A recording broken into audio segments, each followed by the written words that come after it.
A huge congratulations. We love Missy, our Thank girl you. on Georgie and Mandy. We know that you're back for season 2. Yes, I just finished filming last night. How's it going? What can we Good. expect? It's a lot of fun. It's a great storyline. You get to see some of your favorites back Like who? together. Am I allowed to say? I don't know. We get Mary and Missy back together.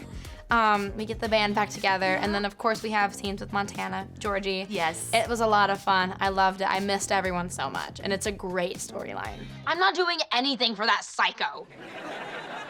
Come on, it's Mother's Day. And when it's Psycho's Day, I'll bake her a cake. A lot of the band is back together, but there's one person that we're still holding out for, Mr. Iain Armitage. Yep. Is there a world where you think he would come make a cameo on Georgie and Mandy to truly get the whole gang? Yeah. I mean, that would be so much fun, but I feel like because they're sticking to the Big Bang Theory lore and everything. Sure. Because the whole thing in the Big Bang Theory is Georgie and Sheldon don't talk because they kind of have a rift between them after George dies. Yes. And so if they're sticking to that, I feel like it wouldn't make sense for Sheldon to come back. But who knows? Maybe they'll find a loophole. They have found loopholes before. Maybe they'll find one again. Sure. Everything is just so different lately. Change is terrible. I've been saying it since I no longer fit in my high chair. You and him, you guys still Yeah. in touch? Yeah. Yes, we're great. Okay, if he happens to watch this interview, do you want to say what's up? Hey, Ian, how's it going, man? Come to LA. Pull up. Yeah, we love you. We miss you. We miss you over here. You mentioned earlier your other TV brother. Yes. Of course, Montana. He had quite the wedding earlier this year. Oh my God, yes. And I saw you were front and center. It looked like you had the time of your life. What was that weekend like? It was so emotional. I was talking to my mom about this because we weren't really sure if I was like, I don't know if I'm gonna cry. Like I could not tell you, I might not. Yeah. And then the reception starts and he walks in, I started sobbing. Just immediately upon seeing him? Immediately. What is it like seeing the 14-year-old kid that you probably used to joke around with on set step into these new shoes, be a loving husband, be such a loving father? Honestly, I'm so proud of him. He's just done so well, and he has such an amazing head on his shoulders, and he's just such a good person, and he is just so nice. Anyone he meets and talks to, he just is so nice to. He has so much respect for, and he is just such a kind human being. Yeah, he's a proper Southern gentleman. He really is. Anytime, my favorite thing is anytime he's on the phone and he hangs up, he goes, "All right, now be good." That's what he says. That's every his time. sign off? That is his sign off. I kid you not. You get him on the phone, he will tell you to be good. Aw. I know you have deep love in your heart for Montana, but I feel like that pales in comparison to how much love you have in your heart for Emma. Tell me about what goes through your body and your mind when you see that little cutie? She's just so perfect. And recently we think she knows who I am now. For sure, you probably spend so much time with her. I do. Yeah. Montana was going home the other day after it was a short day of rehearsal, and I called his wife and I was like, "Hey, what are you doing right now?" And she was like, "Nothing, I'm just at home with Emma." And I was like, "Can I come over?" And she was like, "Yeah, of course." And I went over to Montana and I said, "You're driving me home." And so he drove me home, and I got to see Emma, and she is so perfect and cute. What were you thinking? I was thinking I didn't want to take the test. So cut class. Don't pull the fire alarm. Next time I'll know better. There's a lot of people, I think, especially on the internet, who would love to see a proper Missy spinoff.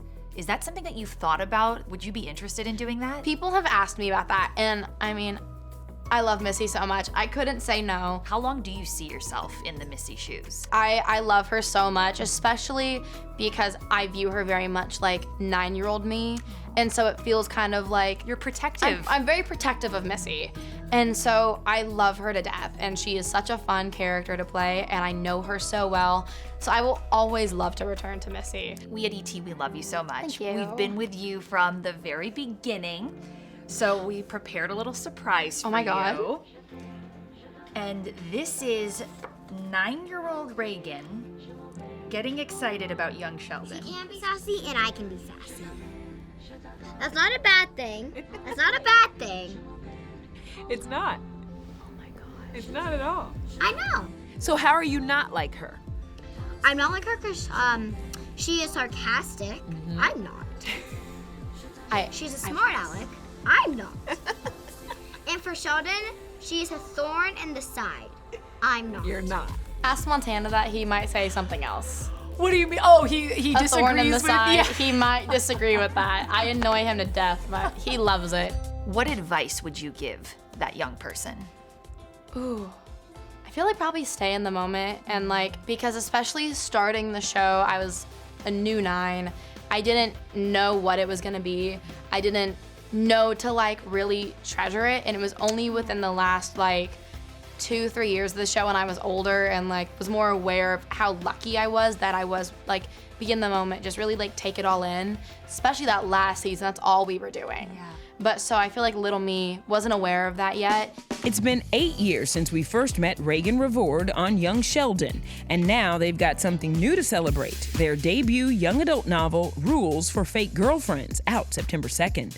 At 17 years old, you are officially a published author. How does that feel? It's so insane. It's, I mean, a lifelong dream. So like to have it actually like in actuality happen and to be able to in less than a week walk into a bookstore and see my book is so insane. Why was now the right time for you to dive into this world?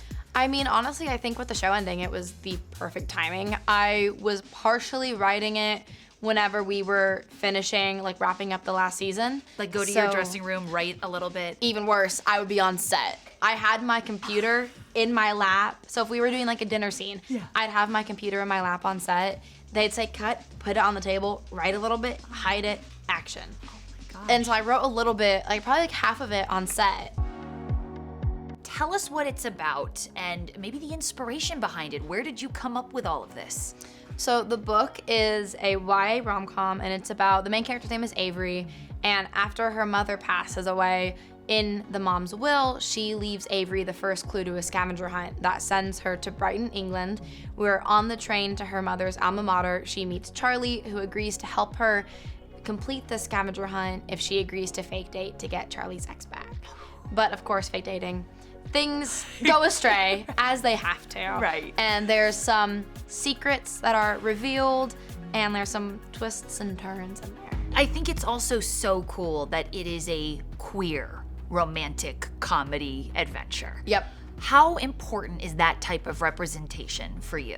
I think it's super important to me because I feel like it's crazy to say like growing up because I am only 17, but like even in 2014 or whatever, whenever I was kind of getting more into reading and broadening my horizons and reading stories and watching TV and stuff, there wasn't a lot of queer representation.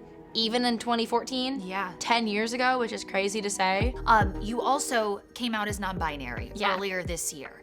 How does it feel to walk in your most authentic, truest self? It's so cool because like growing up, whenever I would see a celebrity or whoever come out as non-binary or queer or anything, I was like, oh my God, this is so cool. Like I see myself in you. And now it's so crazy to have that experience where I'm now that person, and there might be a kid somewhere who's like, oh my God, like I see myself in you. And that's such an insane thing to think, because I was in that kid's shoes like at some point in my life. Yeah. Well, hats off to you for setting the bar and making it a little less lonely for maybe the next person who comes along. Thank you. I think there's a lot of natural conversation about the book maybe one day turning into something on television, something in film. Have you dream casted who your Avery would be, who your Charlie would be? I haven't gotten like an idea for who Avery would be. For Charlie, I could see like a Catherine Newton. I do see for Halle, who's Avery's mom, possibly like Rachel McAdams. And then for Esther, who is Charlie's mom, like an Emily Blunt kind of vibe.